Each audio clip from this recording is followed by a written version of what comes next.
of Silicon Valley, the show where we feature the grit and passion of inspirational achievements and other interesting stories. I'm Rachel Avery, your host, writer, and gypsy, and I am here with my co-host. Hello, Rachel. How are you doing? Hi. Brian, right? Brian. Yeah. And we are here today inspired by another story by a company, by a woman, Dr. Laura MacIntosh. Did I say that correctly? MacIntosh? MacIntosh! Yes, it just came out. As soon as I said it, it just came out. Not a problem. So you are the CEO of a company called EmpowerYu. That's right. Where I'm so inspired by it because it is bringing together this like health and technology piece that I find to be really unique. And could you tell us a little bit about what your company is and your inspiration behind it? Yes. We have a mission. We would like to help elderly people and disabled people stay in their own homes safely as long as they choose to be there. And we have the advantage in the last 5 years of the development of mobile communications, like cell phones, that people now expect to be able to see into their homes from a remote location. And we also have sensors that have gotten small enough and reliable enough that EmpowerYu is putting those two things together, and we are trying to place security sensors into a person's home, get the activity pattern so that we know when things are normal, and we can communicate with the caregivers. So the caregiver knows when they pull out their cell phones at a meeting at work, yeah, grandma's fine. You know, I don't have to be worried about her. So that helps grandma stay in her home because the family is not trying to nudge her into assisted living. And it helps the caregivers maintain their own lifestyle with lower stress. So we think it's a good win. That just seems like it's such a peace of mind that you're offering and that you're providing. And you're increasing their quality of life too, because being at home and having their own familiar surroundings definitely gives them more, definitely empowers them. That's what we hope. And the other thing too is that many of the companies that are trying to achieve the same aim are putting cameras in people's homes. And they want to track somebody very closely because they're very concerned about them. But privacy is an issue, especially for a lot of older people. So what we have are event sensors. We know when a door opens and closes, when the TV is turned on and off, when motion happens in a room. So we don't rat out grandma that she's eating donuts for breakfast. All we let people know is, yes, she is eating. And that allows her to maintain her privacy, and it allows the family to know, yeah, she's up and around, and that's really what we want to do. Yeah, I know it would infringe upon my privacy, right? If somebody had a camera in my house. Yeah, I wouldn't like it either. And so, did you have a personal story around this that inspired this work that you're doing? Well, my background as a scientist is in prevention instead of cure. So I always want to prevent a problem from happening. So that's part of it. Keeping somebody at home as opposed to trying to move them out into assisted living is kind of like prevention. But I also took care of my own parents, and my co-founder did as well. So I've seen both sides of the equation. I'm a healthcare professional. I understand that healthcare now would really like to extend into the home, and they want to know that somebody who comes home from the hospital after their knee surgery is okay.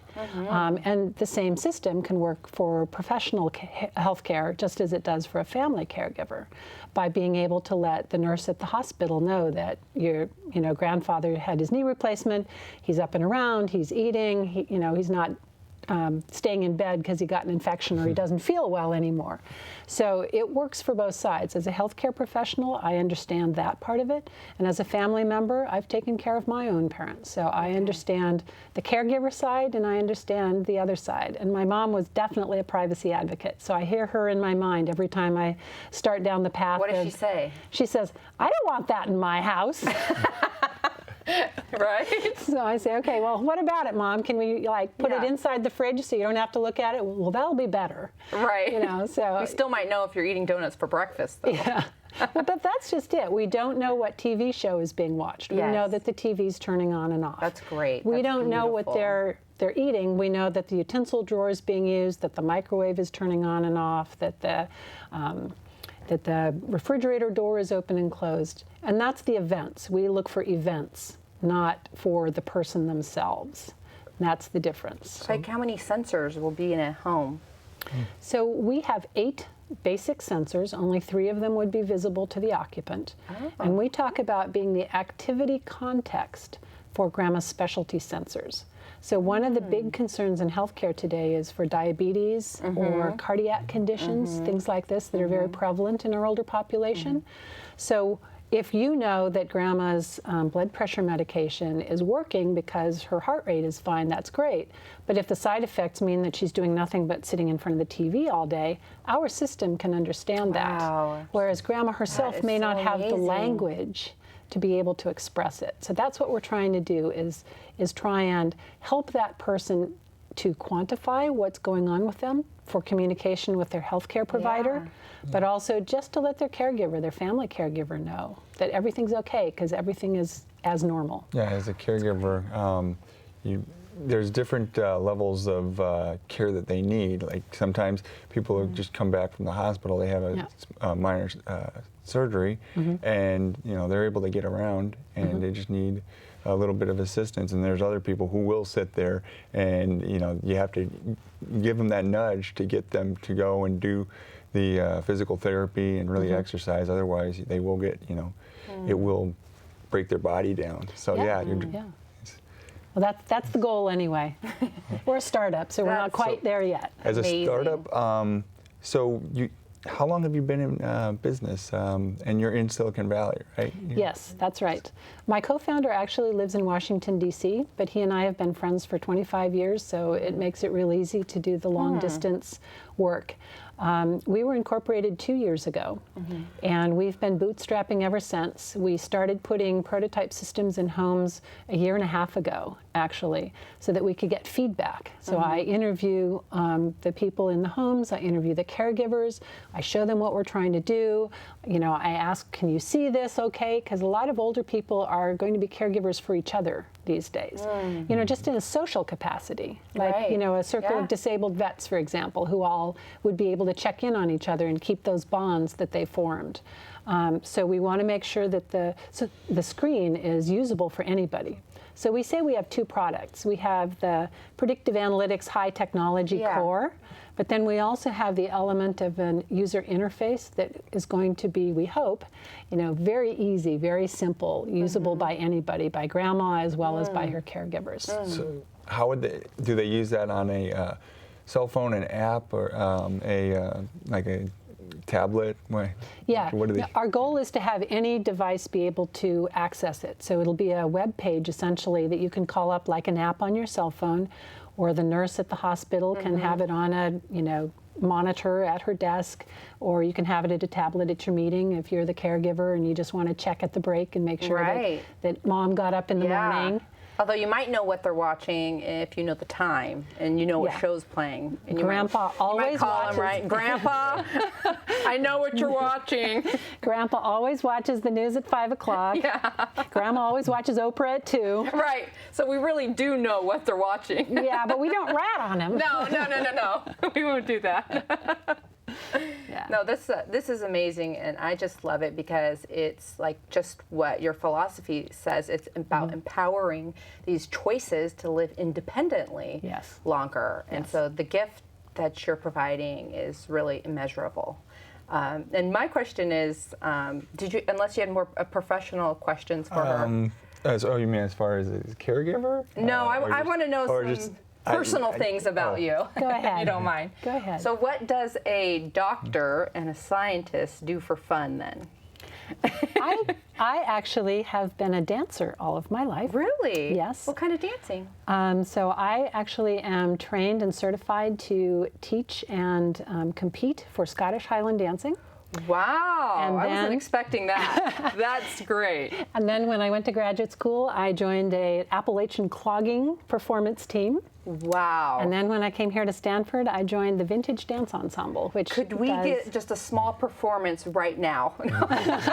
Yeah, on the concrete. Yes, that would be great. That is amazing. Yeah, so that, and my husband and I both do social dancing, so that's pretty much what the dancing I do now is, not so much performance as it is social dancing. So I like that balance that you have then, of this scientific background and being a doctor and then kind of unleashing and going out and, and dancing. Do you find that it helps you kind of like de-stress? Oh yeah, no, it's social, and the kind of dancing we do called contra dancing is all live music. So it's, you know, fiddles, guitar, piano, banjos, you know, all that sort of good stuff. And it's really good because it's exercise, it's socialization because you're meeting and dancing with everybody in the room. It's the live music, you know, it's treats at the break. It's really a very, very nice experience. Very nice. Yeah. And offers that balance too. Yeah. Yeah. Do you have any words of wisdom for other people doing startups right now and going out there and really pursuing, taking a concept like you had and implementing it and keeping that balance in life, you know, all at the same time? I think here in Silicon Valley, we hear a lot about startups and entrepreneurs. So what I really want to communicate is that it's hard, right? People talk about it like it just happens, but it's hard. And it is consuming. And people say, yeah, it's a marathon. If you know, treat it like a sprint where every day is a 24-hour work day, you're going to burn out. You have to find a pace and keep to it, and that includes doing some other things in your life. And you talk to entrepreneurs who, you know, have been successful or whatever, and they'll say, yeah, but it cost me my marriage, or, you know, I didn't see my kids for 5 years. So it's hard, and you have to choose to do it because it will take over your life if you don't set some boundaries.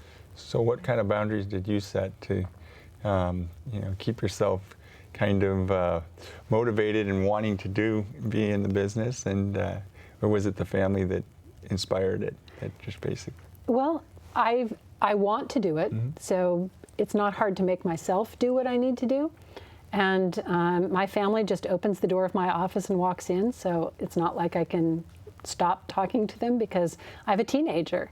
And when you have a teenager and they want to talk, you talk. Because they don't do it on your schedule. We were talking about this. They do it on their schedule. You sit down and listen. So when I have a deadline and he walks in at 4 o'clock in the afternoon and starts talking to me, I put my stuff down and I talk to him because otherwise I don't have the opportunity. But you know, I think also my background as a scientist is in a very general field of toxicology, and that means that I myself am somebody who wants to have different inputs. I'm not such a linear thinker that there's only one thing on my mind. You know, we cook from scratch. We have a garden that we use a lot of the fruit and vegetables from our garden, and we have a pet, and I have a teenager, and I have a husband, and there you go. All of these things prevent me from being focused. Yeah.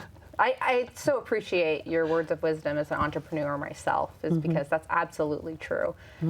It's so easy to just get kind of burnt out if you're just kind of plowing through, and every day is, you know, 8 to 10 hour day. So thank you so much for offering your words of wisdom and telling us about this amazing company that you're involved in. Where do you see it going, real quickly, because we're going to wrap up here in a second. Right. Well, I think there's something called the silver tsunami, which is the general aging of people across all of the continents of the world these days. And technology has given us the opportunity to be able to enable people to stay in their own homes and communities. And so what I see is interest from everywhere in using technology to be able to relieve some of the human burden of caregiving and to create communication bonds between people, to decrease isolation and enable safety. So I hope that my company will help to do that. That's amazing. And really, that's the great side of cell phones and technology, right? Yeah, it does connect people if you use it for that purpose. Yes, and keeping us connected. Definitely connect, yeah. We, also, just one question about the testing. You said you tested the, how did you go about with the testing? So we put systems in homes, and then the analytics of our system would believe, based on the data, that somebody would get up at a certain time of the day or have a meal at a certain time of the day or be doing something at a certain time of the day. So we would email those questions to our test users and say, did you get up this morning at a certain time? Did you have a meal at a certain time? And they would validate our predictions by saying yes or no, and that would tell us if the system was working properly. And they became clients also? Well, they have amazed me with their generosity. They still have systems in homes. We're going to have to give an alert to wrap this up here right now. And we just are so happy to have you here on the show. And thank you for sharing all about this wonderful company. Yeah, and, thank you.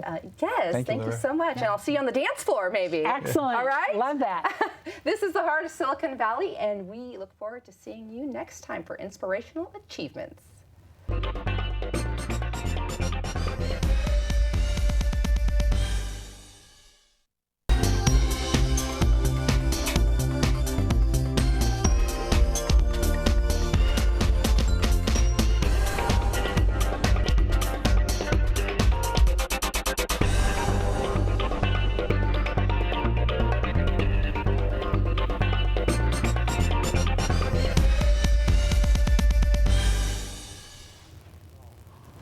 Hello and welcome to the heart of Silicon Valley.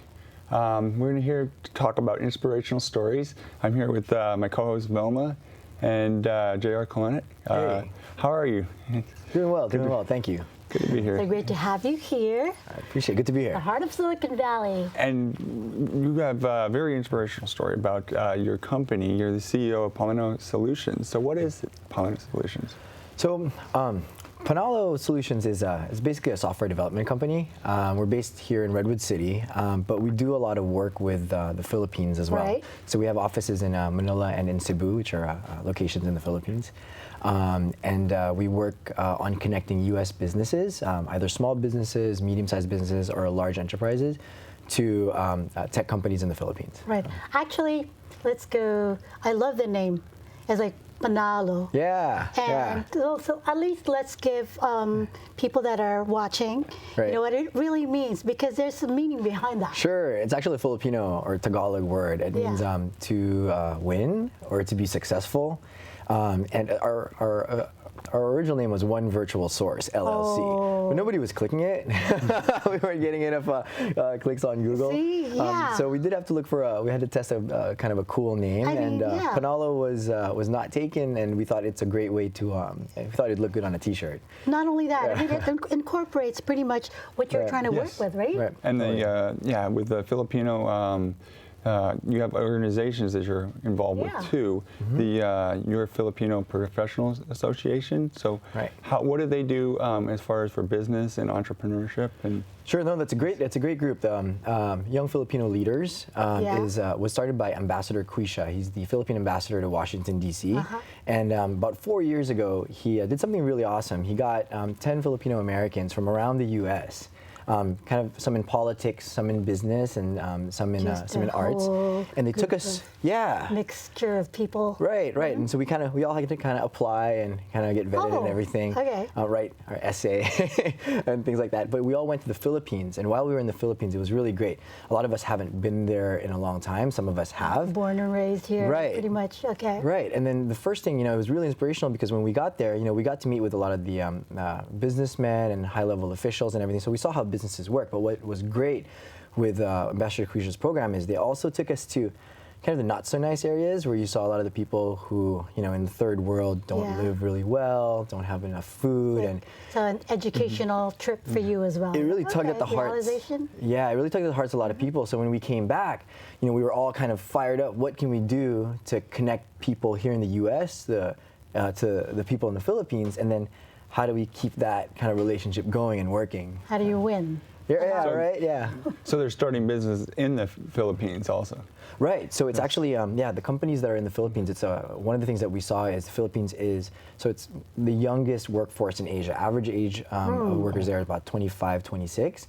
And they're all rearing and ready to do a lot of work. So since it's a global market nowadays and we can all do our work online, everything on video, We're it's all really one whole easy. good global community. Yeah. A lot of guys there are able to work with companies here very Yeah. easily. So there's a lot of young people starting businesses in Silicon Valley and Yep. around the Bay Area.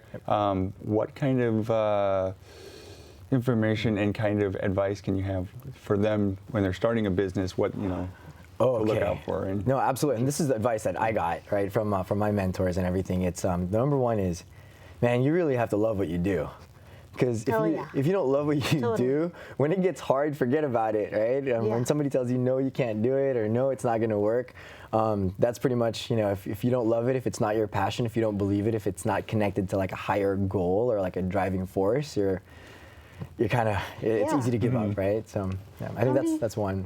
How many people started Panalo?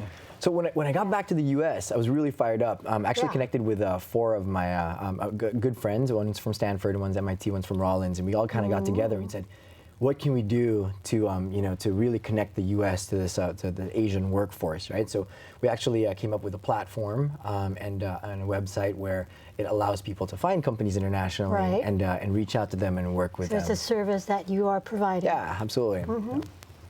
The technology.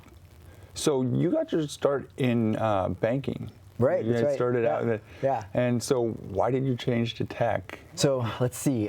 In 2005, I was a bank manager, right? And doing that, I was an economics major at USF, and so I went into finance and learned a lot about sales, learned about management. That's really what I take a lot from there. I can see your eyes sparkle already. Yeah, well, while I was in banking, what was funny was I actually started a small business. I was very entrepreneurial already. I started a scuba diving company where we took people in the U.S. scuba diving in the Philippines. So that further kind of made my connection to the Philippines really strong. So we took a lot of folks from the U.S. to go visit and go diving in the Philippines. So I'd started the business, a couple of businesses while I was in banking. And so I was very entrepreneurial. I knew that the business is something I wanted to run. And I was able to go full-time with Panalo about 4 years ago. So, Wow. Yeah. So it's like, at the moment you have like offices in Manila and Cebu? Right. So And- we have an office in Redwood City, and we have teams in Manila, and we have teams in Cebu. Yeah, so how many companies have you been able to put together? In our first year, I think we did about 35 to 40 companies from here to the Philippines. In our first year, I think we did about maybe $700,000 worth of projects to the companies in the Philippines. And so, for us, relatively speaking, that's not super huge, but in for the Philippines, it's real. It's a lot of jobs, right? It's a lot of opportunity, and so we just continue to hope to grow that. It provides people there an opportunity, and provides companies here the opportunity to also work with international groups. Yeah. And you have family in the Philippines? I do. I have family. I have my best friend down there. I have extended family, and if you haven't gone to visit, you have to go. If you haven't been lately, it's beautiful. You have to try to visit. Yeah. So besides that, what kind of balance do you have for your life? What makes fun for you besides work? I know you love what you do. Right. But you have to love other things too. I do. Well, It's luckily all I have a very supportive wife. I know. Who's here? She's over there. So I said that to gain some points here. But she does triathlons with me. Whoa. And we just finished an Ironman in Arizona where she beat me. But that's okay. We still had a really good time. How do you train for an Ironman triathlon? So you have to do a lot of swimming, a lot of biking, and a lot of running, and you have to eat a lot. Yeah. Yeah, because you burn so much energy. Yeah. But it's really good. It keeps you on a good schedule, and it's nice to have a structure, and so you're able to kind of time yourself to do that, and then do work, and then blow off some steam, things like that. So you're a morning person or evening person, like night person? I think morning. I think morning's okay because you get up early. There's nothing that beats you waking up early and you go out for a run. The sun's That's just coming true. up, and the rest of your day just kind of gets started that way. What other things would you like to do? I mean, since this is growing, right? And you have visions for the future. Right. Are there other things that you would like to pursue as well? Absolutely. So one of our driving factors, really, with the company is to be able to have an impact, right? Whether it's an impact in Asia, whether an impact here, we want to be able to do something that's worthwhile and do something that has longer-term effects on a lot of people. So Panalo, outside of building software, building websites, building iOS apps for our clients, we also work on internal apps that we think might have an impact in the future. Yeah. So we do have our internal labs projects also that we're currently working on. Yeah. And you're working with Google, is that right? We actually, yeah. So actually, what's kind of cool with Google, we have two kind of projects that we're running on. One is some advertising and marketing with them. Second is we're actually have you seen the Google cars with the 360 cameras and Yeah. everything? Okay, there's they have a backpack of that, and it's called a Trekker. And one of our projects that we're in the middle of kind of setting up is we want to take that Trekker backpack, and we're going to take it to the tough regions in the Philippines to get to, and backpack it all. You know, Google did it in they've done it in Nepal. They did it in Egypt. They've done it in the Amazon jungle. So we're like, let's do it in the Philippines. So that's one of the projects we're trying to get completed also. So with your triathlon, that's a great, you know. I think we can do the hike. Yeah, we should be all right. We should be all right with the hike. Yeah. Be a long hike. Yeah. So how long have you been inventing and creating things? Because you said you have the backpack. Is this just something that you are inspired and you've had all your life, or just come about with a business? You know, I'm really more on the business side, and I think I'm really good at putting smart people together and working with them. And one of our driving factors also is for folks that really want the opportunity to work and opportunity to do well, we want to really provide that opportunity if we can. So I can't take any credit on the creative stuff, but I do a good job of putting the right people together. Yeah. What advice could you give? Say, for example, okay, kids and young entrepreneurs just starting out. Right. You know, what advice would you give them?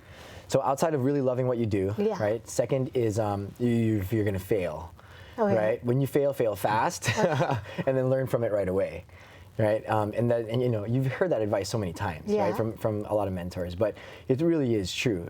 You know, you start a project, you have an idea, you know, you test it. And if it fails, okay, so you have to switch it up a little bit, right? Change it a little bit, add something, or do something, and then try it again, right? I had a friend one time.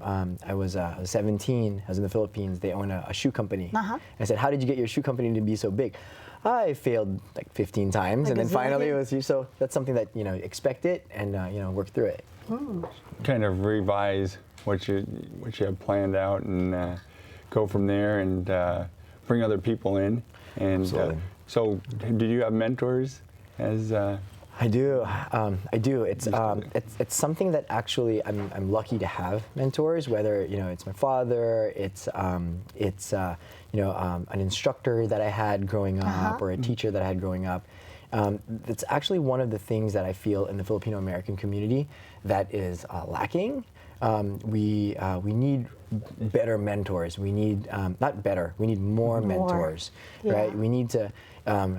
We're kind of reluctant to ask. I think we need to ask more, and mentors should step up and say, "Hey, I'll teach you guys," you know, and just really work together a lot more in the community. So in actuality, you're on your way to be a mentor. You are a mentor, yeah. Yeah, I can see that in you already. Yeah, we can help a little bit. You know, where I can help, I'm happy to help, absolutely, and I'm happy to learn from other mentors. So the PhilPro group, it's a group of, now it's 4 years later, so there's now 40 of us, and there's folks there that have their own startups, that work for large companies. So this is all over the U.S.? It is all over the U.S., right. So we all kind of connect to each other. And actually in February, there's something called Pilgrimage, where we're all going to the Philippines and kind of doing all that stuff and get to see stuff. And really great for Filipino Americans to travel there and then come back and use what we learned there here and use what we know here there, you know? So how often do you go to the Philippines is it for business? Is it for it's kind of business pleasure and to help the community? What's nice is when I travel there for business, my business partners are my friends. So it's great to go down there and then you see friends and family while you're there, you know. So. Well, thank you so much. This has been, you know, you've connected everybody here and been very inspirational. So do you have anything to close that you want to talk about with your company or for other entrepreneurs? No, so our company is called Panalo Solutions. Basically, we definitely strive to work with small to medium-sized businesses. So, you know, reach out to us. We're happy to work with you and strategize and see how we can help each other. Sounds wonderful. Yeah. This has been Heart of Silicon Valley. I've been here with JR Calanoc and Vilma Gardner, and I'm Brian Cracker, and thank you for watching. Thank you. Thanks, guys.